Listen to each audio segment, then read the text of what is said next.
Welcome to Edudhyan YouTube channel. अब तैयारी हुई जीत की।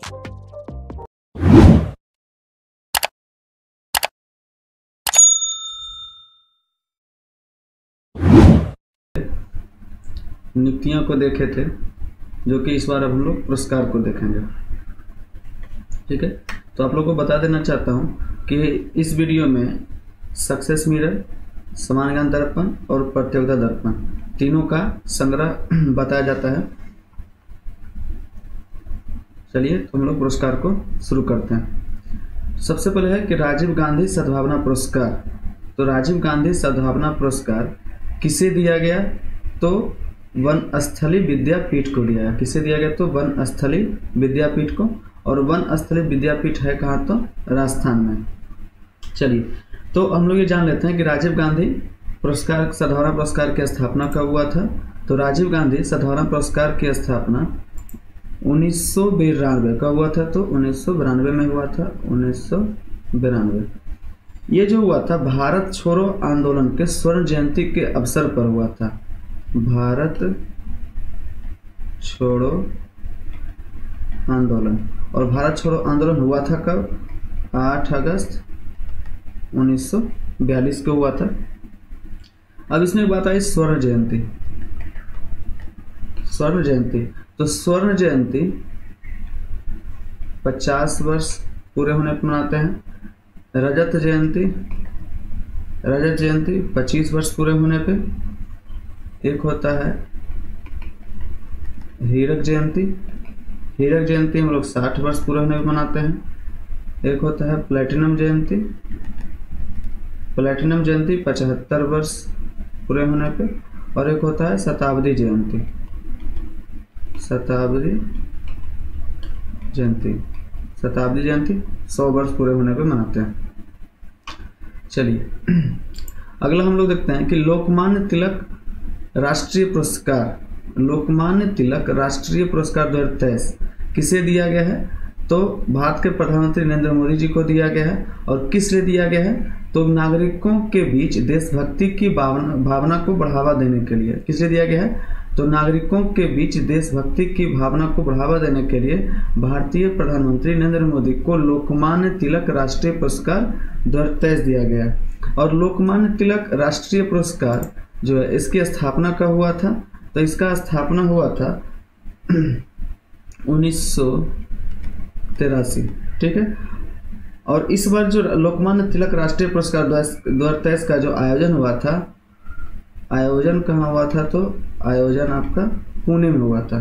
ठीक है, और 2022 का जो लोकमान्य तिलक राष्ट्रीय पुरस्कार दिया गया था 2022 का, वो दिया गया था टेसी थॉमस को दिया गया था। और टेसी थॉमस को मिसाइल महिला भी कहा जाता है। मिसाइल महिला भी।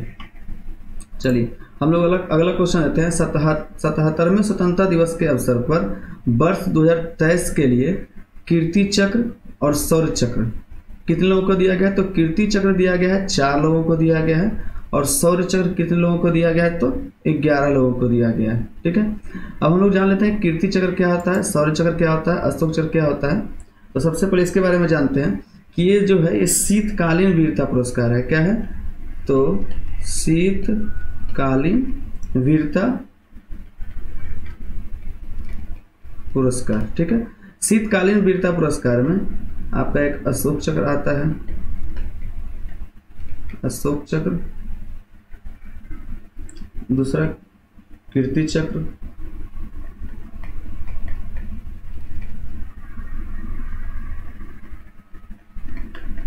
तीसरा शौर्य चक्र। चलिए तो तीनों को थोड़ा सा बारी बारी से देख लेते हैं कि अशोक चक्र क्या होता है, कीर्ति चक्र क्या होता है और शौर्य चक्र क्या होता है। तो हम लोग अशोक चक्र को देख रहे हैं। अशोक चक्र, तो अशोक चक्र क्या है कि सबसे पहले जो शीतकालीन वीरता पुरस्कार की स्थापना हुआ था वो हुआ था जनवरी 1952 का हुआ था। तो जनवरी 1952 ईस्वी में हुआ था। और पहले जो होता था ये अशोक चक्र वर्ग 1, अशोक चक्र वर्ग 2, अशोक चक्र वर्ग 3 के नाम से जाना जाता था। लेकिन जनवरी 1967 में, कब, तो जनवरी 1967 में इसे अशोक चक्र, कीर्ति चक्र और शौर्य चक्र के नाम से जाना जाने लगा। ठीक है। अब अशोक चक्र जो होता है ये परमवीर चक्र के समान होता है। ठीक है। अशोक चक्र जो होता है परमवीर चक्र के समान होता है, और अशोक चक्र जिनको दिया जाता है उनका प्रति माह 12,000 रुपया प्रति माह, और राज्य सरकार द्वारा अलग अलग पुरस्कार दिया जाता है। और ये जो होता है टैक्स रहित होता है। क्या होता है? टैक्स रहित होता है। और अशोक चक्र का जो आकृति होती है वो गोलाकार होती है। ठीक है, गोलाकार होती है, और यह जो है सोने के कटिंग की होती है। क्या होती है? तो सोने की कटिंग की होती है। और सबसे पहले जो है अशोक चक्र किसे दिया गया था? तो सबसे पहले अशोक चक्र दिया गया था हवलदार बचित्तर सिंह और नायक बहादुर थापा को। चलिए, ये हो गया अशोक चक्र। अगला देख लेते हैं हम लोग कीर्ति चक्र। ठीक है, तो कीर्ति चक्र क्या है? तो कीर्ति चक्र जो होता है महावीर चक्र के समान होता है। कीर्ति चक्र जो होता है वो महावीर चक्र के समान होता है। ठीक है, और ये दूसरा सबसे बड़ा शांतिकालीन सैन्य सम्मान है। और इसमें जो होता है 9,000 प्रतिमा। ठीक है, 9,000 प्रतिमा। और ये जो होता है आपका चांदी का, ये क्या होता है? इसका भी आकृति गोलाकार ही होता है, लेकिन कि ये चांदी का होता है। ठीक है, और सबसे पहले ये किसे दिया गया था? तो सबसे पहले दिया गया था कैप्टन जोगिंदर सिंह धरता को। जोगिंदर सिंह धरता को दिया गया था। और एक होता है शौर्य चक्र। शौर्य चक्र, ठीक है, शौर्य चक्र में जो प्रतिमा मिलता है कितना? तो 6,000 रुपया। शौर्य चक्र में 6,000, यानी अशोक चक्र में 12,000, कीर्ति चक्र में 9,000 और शौर्य चक्र में 6,000 प्रतिमा मिलता है। और शौर्य चक्र का भी आकृति क्या होता है? गोलाकार होता है, और ये कांसा का बना होता है। किसका? तो कांसा का। यानी कि अशोक चक्र में सोने की कटिंग होती है, कीर्ति चक्र में चांदी की कटिंग होती है, और शौर्य चक्र में कांसे की कटिंग होती है। चलिए, अगला हम लोग देखते हैं कि वर्ष 2023 का मिस डिवा यूनिवर्स किसे दिया गया है? तो श्वेता शारदा को। वर्ष 2023 का मिस डिवा यूनिवर्स किसे दिया गया है? तो श्वेता शारदा को। और श्वेता शारदा कहाँ के रहने वाली है? तो चंडीगढ़ की रहने वाली। कहाँ की है? तो चंडीगढ़ की रहने वाली है। और जो मिस डिवा यूनिवर्स का जो आयोजन हुआ था, ये कहाँ हुआ था? तो मिस डिवा का जो हुआ था आयोजन, ये हुआ था आपका मुंबई में हुआ था। कहाँ हुआ था? तो मुंबई में हुआ था। और श्वेता जो है, यानी कि श्वेता शारदा जो है 2023 में होने वाले मिस यूनिवर्स प्रतियोगिता में भारत का प्रतिनिधित्व करेगी। और ये जो मिस यूनिवर्स 2023 का जो प्रतियोगिता का आयोजन होगा वो कहाँ होगा? तो अल सेल्वेडोर। और अल सेल्वेडोर कहाँ है? तो ये अल सेल्वेडोर जो है मध्य अमेरिका का भाग है। मध्य अमेरिका का भाग है। ठीक है, चलिए हम लोग अब अगला क्वेश्चन देखते हैं। अगला क्वेश्चन है कि Miss Earth India 2023, Miss Earth India 2023 का विजेता कौन बनी है? तो प्रियन सेन। और प्रियन सेन कहाँ की है? तो जयपुर की है। प्रियन सेन कहाँ की है? तो जयपुर की है। और इसका जो आयोजन हुआ था मिस अर्थ इंडिया 2023 का जो आयोजन हुआ था, इसका आयोजन हुआ था जवाहरलाल नेहरू स्टेडियम नई दिल्ली में। कहाँ हुआ था? तो जवाहरलाल नेहरू स्टेडियम नई दिल्ली में हुआ था। ठीक है, और प्रियन सेन जो है वियतनाम में आयोजित मिस अर्थ 2023 प्रतियोगिता में भारत की ओर प्रतिनिधित्व करेगी। ठीक है, मिस अर्थ 2023 प्रतियोगिता में, और मिस अर्थ 2023 प्रतियोगिता का जो वियतनाम में आयोजन होगा उसमें प्रतिनिधित्व करेगी प्रियन सेन। चलिए, अगला हम लोग देखते हैं 69वें राष्ट्रीय फिल्म पुरस्कार 2021। ठीक है, तो प्रदान करता है सूचना एवं प्रसारण मंत्रालय। ठीक है, अभी वर्तमान में कौन है? तो अनुराग ठाकुर। चलिए, और इसकी स्थापना कब हुआ था? तो 1954 में हुआ था। और जिस समय स्थापना हुआ था उसमें सबसे पहले राष्ट्रीय फिल्म पुरस्कार किसे दिया गया था? तो श्यामची आई को, कौन सी फिल्म को? तो श्यामची आई को। और बेस्ट एक्टर ने सर्वश्रेष्ठ अभिनेता का पुरस्कार किससे मिला था? तो उत्तम कुमार को। सर्वश्रेष्ठ अभिनेत्री का पुरस्कार किससे मिला था? नरगिस दत्त को मिला था। और उस समय जो सूचना एवं प्रसारण मंत्री थे कौन थे? तो बीवी केसकर थे। कौन थे? तो बीवी केसकर। चलिए हम लोग अब देख लेते हैं 69वें राष्ट्रीय फिल्म पुरस्कार 2021 में किन्हें को मिला है पुरस्कार? तो सर्वश्रेष्ठ अभिनेता का पुरस्कार मिला है अल्लू अर्जुन को।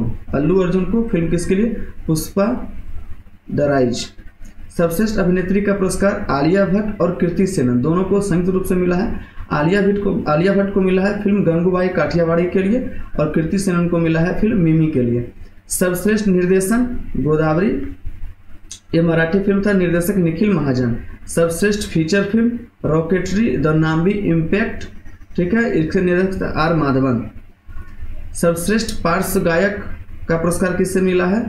तो काला भैरव को मिला है। और ये आरआर फिल्म जो RRR फिल्म जो तेलुगु फिल्म जो था उसमें ये कोमिराम भीमुदो जो सॉन्ग था उसके लिए मिला है। सर्वश्रेष्ठ पार्श्व गायिका श्रेया घोषाल को मिला है जो कि मायावा छायावा इरविन निझाल तमिल सॉन्ग था उसके लिए मिला है। सर्वश्रेष्ठ मैथिली फिल्म का पुरस्कार समानांतर फिल्म को मिला। किसे मिला? समानांतर फिल्म को मिला है और इसके निर्देशक नीरज कुमार मिश्र हैं। चलिए अगला हम लोग देखते हैं कि IIT मद्रास के प्रोफेसर थलापीपल प्रदीप को शुद्ध जल की दिशा में उनके महत्वपूर्ण शोध के लिए एनी पुरस्कार 2023 दिया गया। तो एनी पुरस्कार 2023 का विजेता कौन है? तो प्रोफेसर थलापीपल प्रदीप है। उनका संबंध किस क्षेत्र से है? तो रसायन क्षेत्र से है। और किस लिए दिया गया? तो शुद्ध जल की दिशा में उनके महत्वपूर्ण शोध के लिए उन्हें एनी पुरस्कार 2023 दिया गया। चलिए अगला हम लोग देखते हैं ऑल इंडिया फेडरेशन पुरस्कार 2022-23। इसके अंतर्गत वर्ष का सर्वश्रेष्ठ फुटबॉलर पुरुष में किसे दिया गया? तो लाली यान नजवाला छांगटे को दिया गया। वर्ष का सर्वश्रेष्ठ फुटबॉलर महिला में कौन है? तो मनीषा कल्याण। वर्ष का सर्वश्रेष्ठ उदयमान खिलाड़ी पुरुष में आकाश मिश्रा।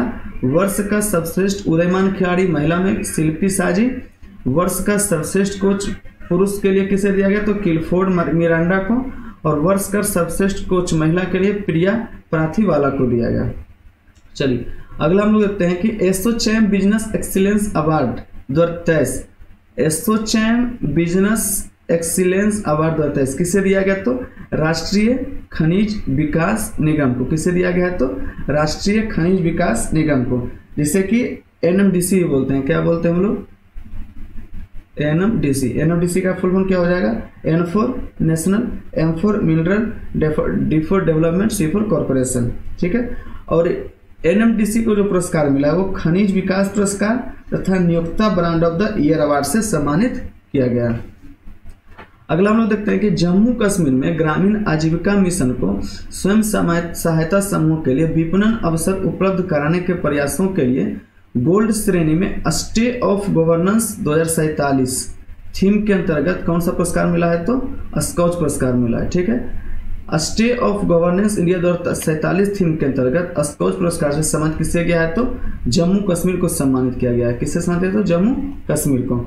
चलिए अगला हम लोग देखते हैं ब्रिटेन के प्रधानमंत्री का पॉइंट ऑफ लाइट पुरस्कार। ब्रिटेन के प्रधानमंत्री का पॉइंट ऑफ लाइट पुरस्कार किसे दिया गया है? तो मोक्ष रॉय को। किसे दिया गया? तो मोक्ष रॉय को दिया गया है, ठीक है। और ये जो पॉइंट ऑफ लाइट पुरस्कार है इसका स्थापना जो किए थे 2010 में डेविड कैमरन उस टाइम प्रधानमंत्री थे, वही किए थे, ठीक है। और वर्तमान में ब्रिटेन के प्रधानमंत्री कौन है? तो ऋषि सुनक है। कौन है? तो ऋषि सुनक है। और ये जो मोक्ष राय है ये माइक्रो प्लास्टिक प्रदूषण के खिलाफ काम कर रही है। मोक्ष राय जो है माइक्रो प्लास्टिक प्रदूषण के खिलाफ काम कर रही है। इसी के लिए इन्हें पॉइंट ऑफ लाइट पुरस्कार दिया गया। और इनकी एज कितना है? तो 7 वर्ष, जो कि बहुत सबसे कम। अगला है अदानी ट्रांसमिशन लिमिटेड को वर्ष 2023 में पावर ट्रांसमिशन सेक्टर में गोल्डन पीकॉक पर्यावरण प्रबंधन पुरस्कार दिया गया, ठीक है। अगला है अंतरराष्ट्रीय जीव विज्ञान ओलंपियाड में विजेता कौन बना है? तो भारत। चलिए और इस अगर इनका आप लोग